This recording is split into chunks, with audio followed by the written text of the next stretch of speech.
I was one of the lucky ones to get my Starlink kit delivered at home.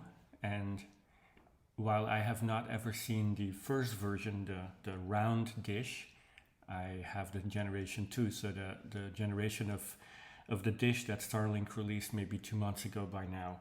And so I have one of those that I received. So in this video, I just want to give a very quick overview of my experience with it so far. I don't have an actual unboxing experience video, but I did take a few pictures, but I also have some shots from actually having the dish deployed and having had some use of it for probably a good month now that it's my full-time internet connection.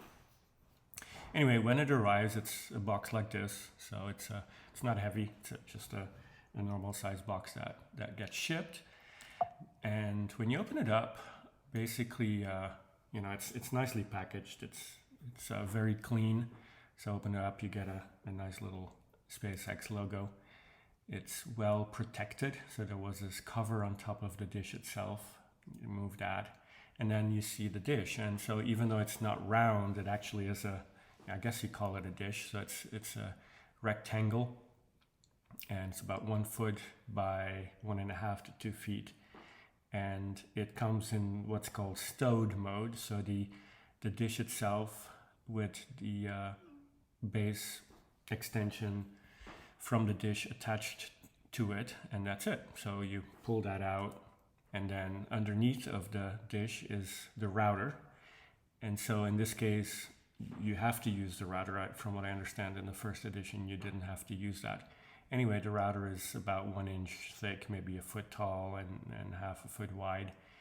And it has a power plug connected to it directly. You cannot remove the power plug.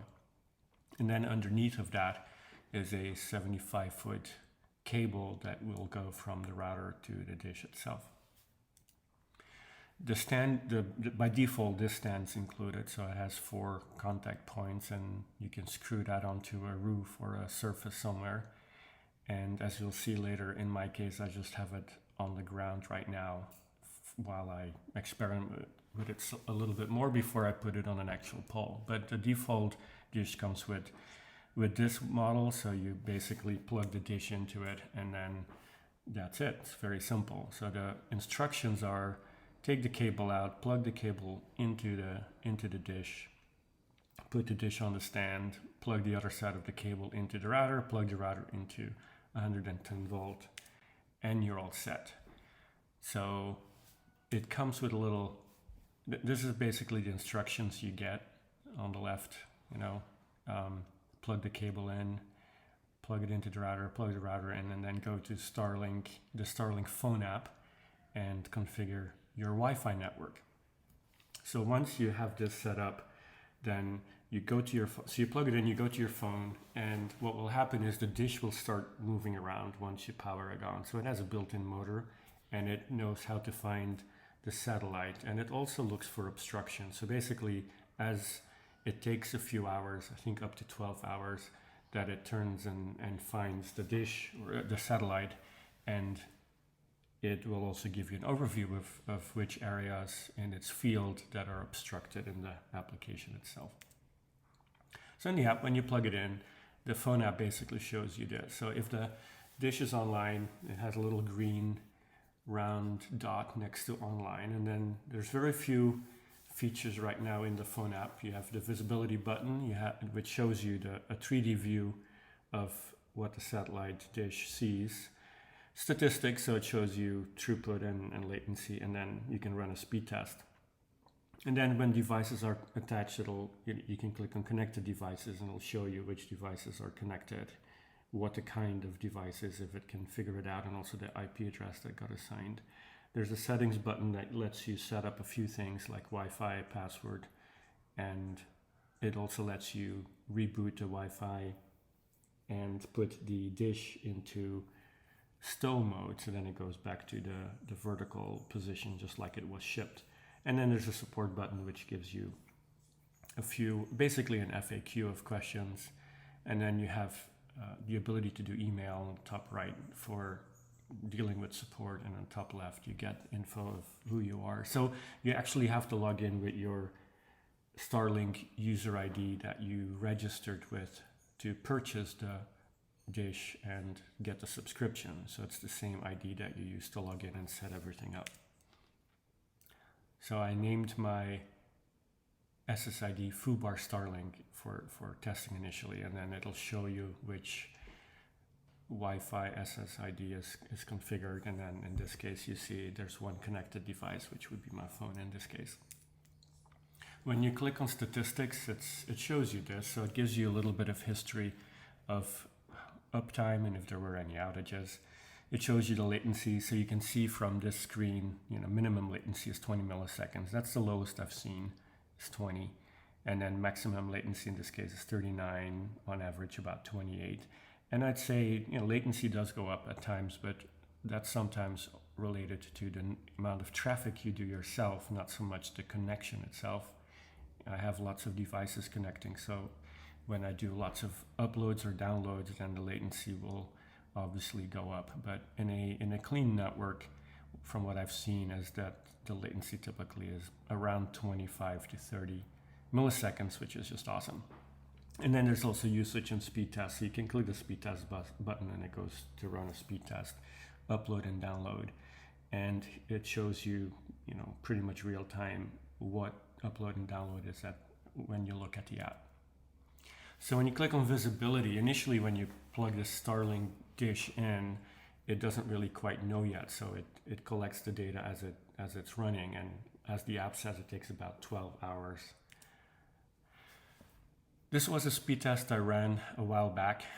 So the app has changed a little bit in the last few releases of the phone app, and so the UI looks a little bit different depending on which version of the app you use. But either way, the throughput I've been getting is very typical, just around 230 to 240 megabits per second download and approximately 30 megabits up. I've seen a little bit higher, I've also seen a little bit lower, but this is it's been pretty reliable in that space.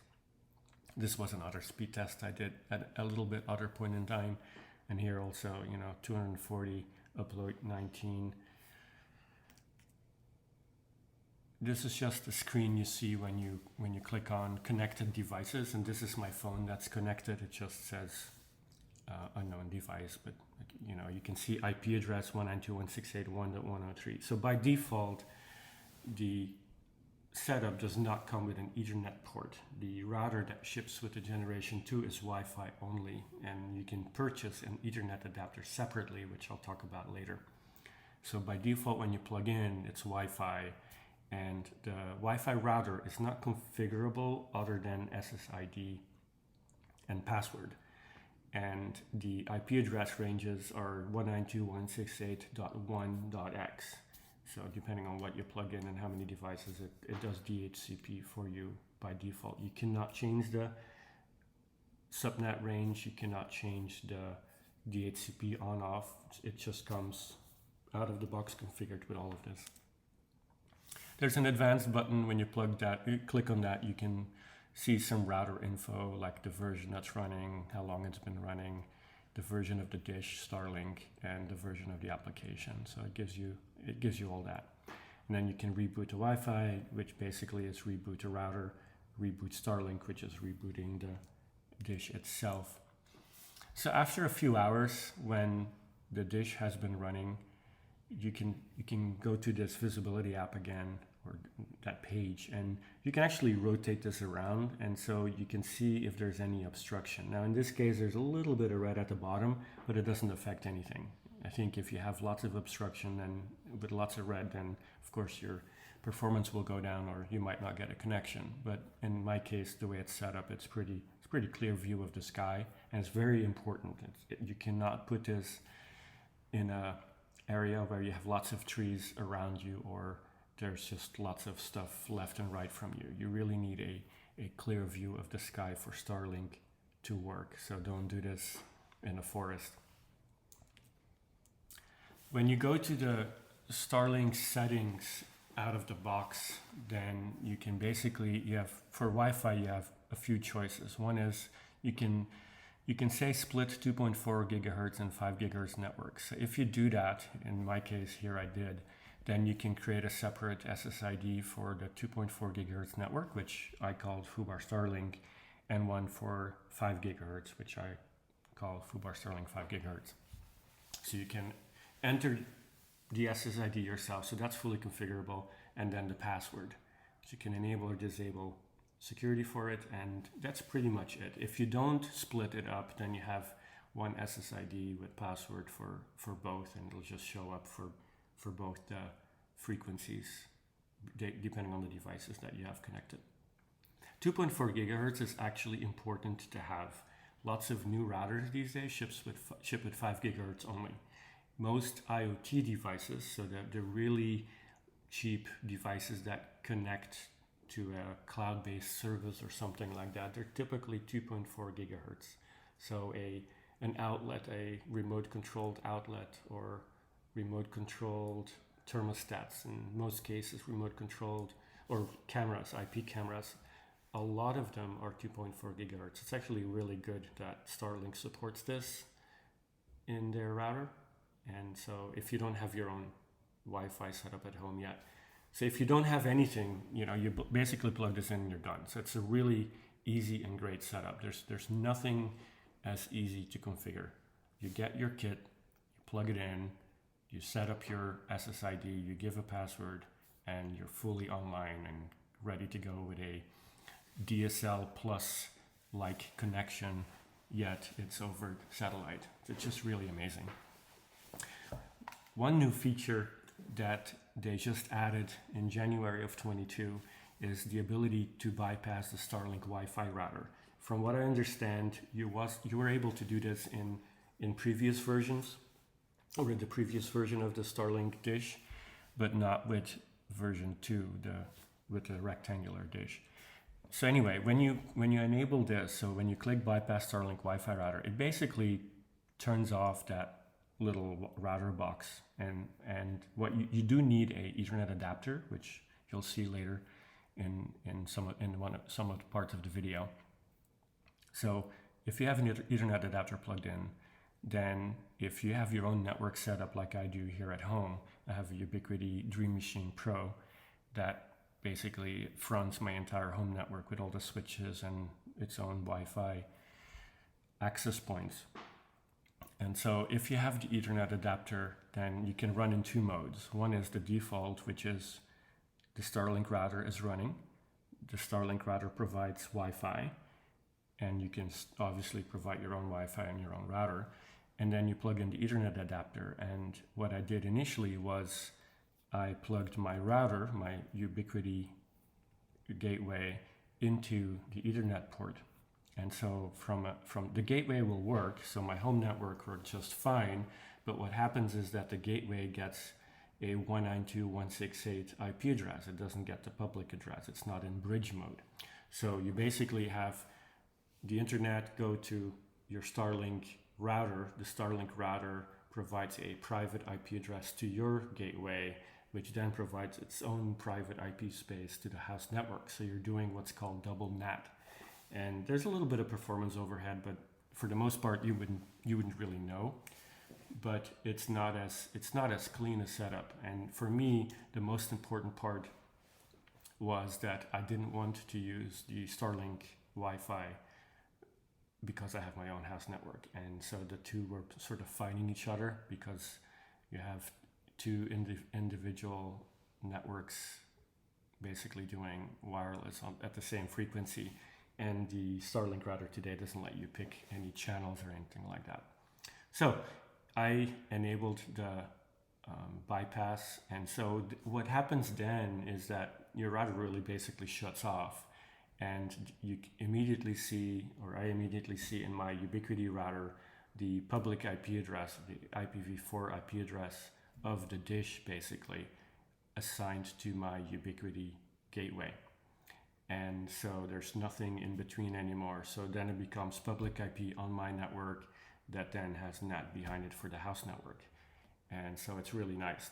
The disadvantage is that you basically don't have access to the app anymore because the app needs the Starlink Wi-Fi.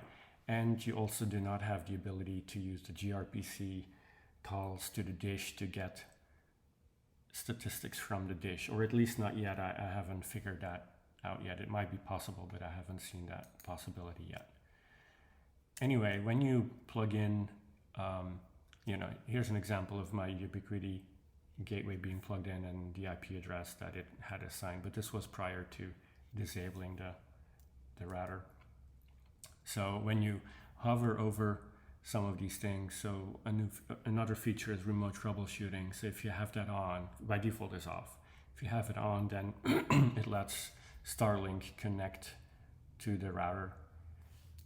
And then there's also, when you click on the bypass Starlink router, it says bypass mode will completely disable the built-in router. And if you want to change that, you have to do the full factory reset. Now, of course, that's not a big deal since there's really nothing configured on the router other than SSID. So it's a very quick thing to do.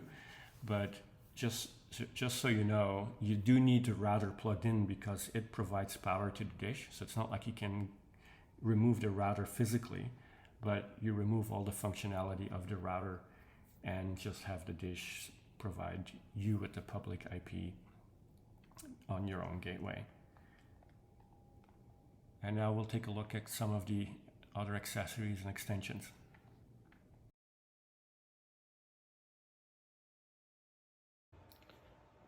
So the Starlink shop has a bunch of accessories you can buy, and I bought a couple of them. I think most of the ones that you can get on the store. So depending on how far the dish is from your router, the default one that comes with it is 75 feet, I believe. And you can buy an extra 75 cable, which, one side plugs into the dish itself. And this kind of looks like a USB port, but I don't think it's wired like a normal port. Is probably wired with a proprietary way. Anyway, so you can purchase an extra 75-foot cable or a 150-foot cable, which is this one, obviously twice as heavy. So if you need to put a dish far away, you can certainly do that. Then they also have this adapter here. So the dish goes in to the top, and then you can put screws on the side, and this thing will fit. I think this one's 2 inches in thickness, and so you can basically connect that to a pipe that you might have or a pole you might have already installed, and then it basically just goes on top. You screw it in, it's solid, and then the dish goes into here. And you see it has a little clip for the dish pole to connect to it. Then if you need to put in a new pole and basically put some concrete around it, that's this one. So this piece here goes into the ground, and it should go into the ground about this high, about a foot. The total height of this is about 6 feet when you put the two together. So this hole here is so that on the bottom of the ground, that cable goes in here, and then you pull it to the top, and then this piece here plugs into the top there, and then so in total you end about 5 feet above ground, and then you can put the dish into the top there, and then you have hopefully something with good clearing if you need that. And then the other extension is the wall mount. So this here is the long one, and so this part goes against the wall, and you want to attach that solidly, and then the dish goes in here, and then you can put it against the side of the house. But it needs full clearance, so you want this to be literally at the top of the house or at the top of a wall that's not blocked or obstructed by anything, because it does matter for the dish. Anyway, so those are the main extensions. The only other extensions that you can get is there's a short version of this one, and then there's also the Ethernet adapter that you need to get for if you want to use Ethernet devices for the Generation 2. I've never seen the Generation 1 dish. From what I understand, it came with an Ethernet port built in that you could use, but the Generation 2 router by default is Wi-Fi only, and so then you need to get the Ethernet adapter. This is the Ethernet adapter for the generation 2. So it's kind of an interesting setup. So this is the adapter itself. Has a connector on this side, and then an Ethernet port, one Ethernet port on this side, and then another plug here. And so in fact what ends up happening is that you need to unplug the router from the antenna or from the dish. So it's basically this side that's in the dish. This side, you can tell the difference because it has this little corner here. So this side goes into the router. And so what you actually have to do is you unplug that cable from the router, and then you plug that cable in here, and then the other side of the Ethernet adapter actually goes into the router.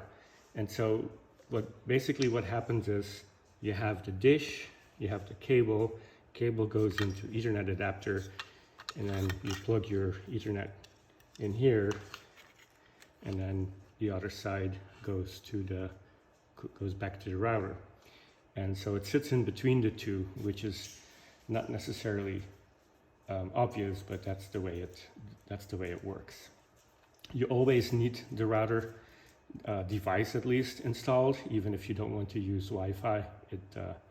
It needs to be connected, because that's how the dish and everything else is powered. There's not much in the Ethernet adapter. You can see, the power comes in here, and then some ports are connected that go straight back to the dish, and then some ports that cross connect to the Ethernet plug here, and that's it. So it's a very simple device.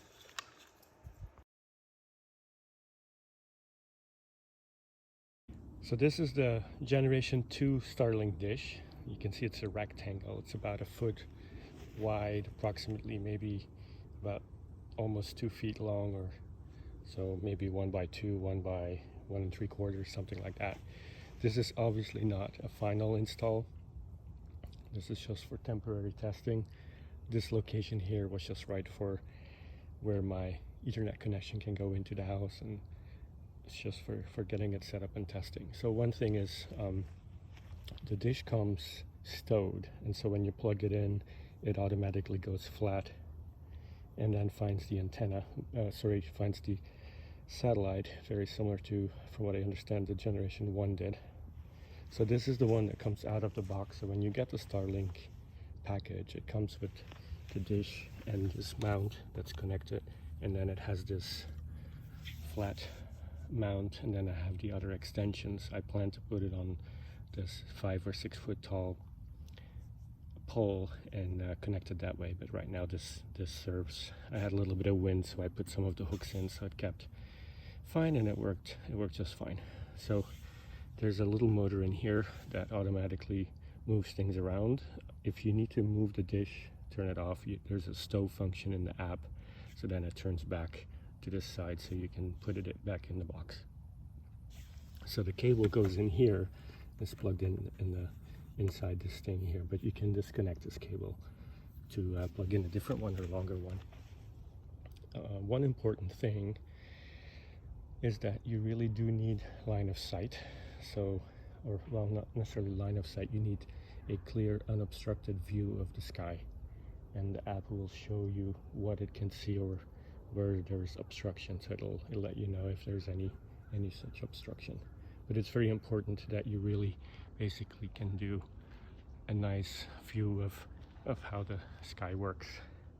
And in fact, even this little tree shows up. It's quite a distance, even that tree shows up, but luckily I don't get any obstruction in the signal. But that's the dish, and so it's, well, maybe not really called a dish, but that's what the Starlink thing itself is.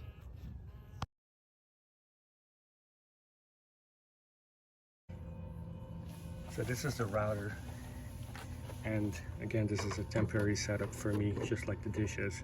So the router itself is just this flat little device. It's not big, it's maybe an inch thick. I've put it in a box so that it's protected from the outside. So that's normal power coming in, normal power plug, and so plugs into 110 volt. there's no PoE support in this model, and so in my case I used the Ethernet adapter. So this is the cable coming from the dish, plugs in here. It's the Ethernet adapter. Here's my outdoor Cat 6 plug, and then this is the connector that goes back into the router here. So router has 110 volt out or in for power. Router has the connector for the gray cable that goes to the dish, either directly, or if you use Ethernet, it goes through this one. So this router out of the box, like I said, this is an extension. It costs like 20 bucks on the Starlink store. By default, it doesn't ship with that. What this thing does by itself is it supports Wi-Fi, both 2.4 and 5 gigahertz. So when you get the package, you plug it in, you download the Starlink app, you log in with your Starlink ID, and then it will find this one, and then you basically can set the SSID for your Wi-Fi network, or both if you want them separate, and provide the Wi-Fi password for people connecting to your Wi-Fi, and that's it. So it does DHCP for your local network. If you want to do both Wi-Fi and Ethernet, then you just order the Ethernet adapter. And so when you plug something by default into the Ethernet adapter, it becomes part of that same network. So the router will provide a DHCP address for the Ethernet, as well as DHCP for Wi-Fi on the same subnet 192.168.1.x. If with the latest version of the Starlink software, that's the new firmware that was installed early January 22, then you have a special option in the software that says bypass Wi-Fi router. When you click on that, it basically pretty much disables this, and it basically just provides power to the dish, and then the Ethernet plug becomes bridge setup. So the router that you plug into the Ethernet port, in my case I have a Ubiquiti Dream Machine Pro in the basement, and so this white cable here actually goes all the way into the basement and plugs directly into the WAN port of my gateway. And so with this new option, I just get the public IP address assigned on my Ubiquiti Dream Machine Pro, and that's it. If I kept this enabled, Wi-Fi enabled, I could still use my router for the house and plug it in here, but then I have double NAT. So then I would get a 192 IP address assigned to my Ubiquiti router, and then it would do NAT for my internal network. So from a getting things out of the way model, being able to disable this was a really nice additional feature.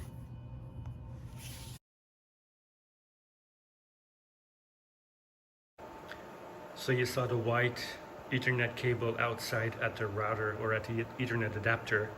That goes into the house and actually connects here to my UDM Pro. And so on the inside it's a black Ethernet cable, and that just plugs into WAN port 1 right here.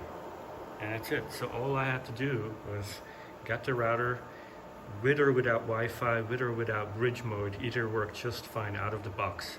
Just plug it in right here, and my gateway discovered it, gets its IP address, and is on the internet, and all was totally settled.